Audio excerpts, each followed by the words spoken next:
Hello and welcome to Click News. My name is Amy Young with the latest news from around the world. An assassination attempt on former President Donald Trump occurred Saturday when a gunman opened fire at a rally approximately 30 miles north of Pittsburgh. The U.S. Secret Service reported that one person was killed and two others critically wounded in the incident. All victims were adult males, according to law enforcement officials at a news conference. The gunman was shot dead by the Secret Service. Trump was quickly escorted off stage, and the rally was abruptly ended. Early Sunday, the FBI identified the shooter as Thomas Matthew Crooks, 20, of Bethel Park, PA, located about 40 miles south of Butler. It'll be some time before we can conclusively answer if it was a lone gunman, Lieutenant Colonel George Bivens of the Pennsylvania State Police stated at a news conference late Saturday. He added that the victims had been identified and their families contacted, though their names are not being publicly released at this time. The Pennsylvania State Police will lead the homicide investigation, while the FBI will handle the attempted assassination investigation. Bivens emphasized, "At this time, we have no reason to believe there is any other outstanding threat out there." In a post on Truth Social, Trump expressed his gratitude to the agents protecting him.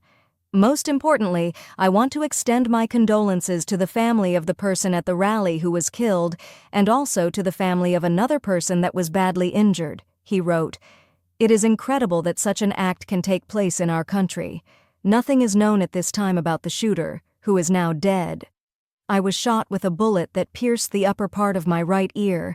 I knew immediately that something was wrong in that I heard a whizzing sound, shots, and immediately felt the bullet ripping through the skin. Much bleeding took place, so I realized then what was happening." Stephen Cheung, the Trump campaign's communication director, confirmed that Trump was checked out at a local medical facility and was fine. Despite the incident, the Trump campaign and the RNC affirmed that the Republican National Convention will still be held this week in Milwaukee, Wisconsin, starting Monday. Anthony Guglielmi, a spokesman for the U.S. Secret Service, stated that at approximately 6:15 p.m. ET, a suspected shooter fired multiple shots toward the stage from an elevated position outside the rally venue. Secret Service agents neutralized the shooter. One spectator was killed and two others were critically injured. President Biden condemned the incident, calling it sick, and asserting that there is no place in America for this kind of violence. A White House official said Biden spoke to Trump and is returning to Washington to receive an updated briefing from Homeland Security and law enforcement officials. The Biden campaign is pausing all outbound communications and working to pull down its television ads as quickly as possible. Chris Takach, an attendee at the rally, recounted the event to NPR member station WISA. "We were next to the speaker tower on the fence line, heard the shots, we heard ammunition. Riddle around in metal, and then the hydraulic line on the speaker tower on the right side come down, and then everybody hit the deck, and then the cops all converged toward the right side of his body, Trump's that is." Lawmakers swiftly reacted to the shooting. House Speaker Mike Johnson and House Minority Leader Hakeem Jeffries both expressed their prayers for Trump.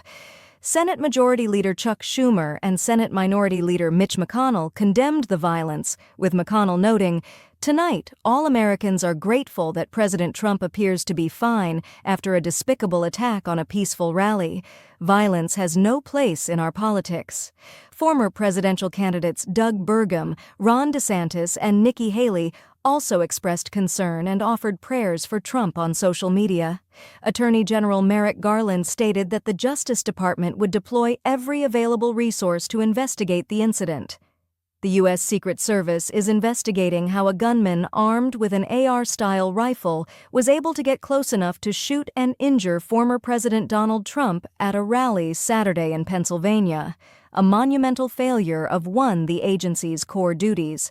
The gunman, who was killed by Secret Service personnel, fired multiple shots at the stage from an elevated position outside of the rally venue, the agency said. Thank you for watching and stay tuned for more updates. Please don't forget to like and subscribe.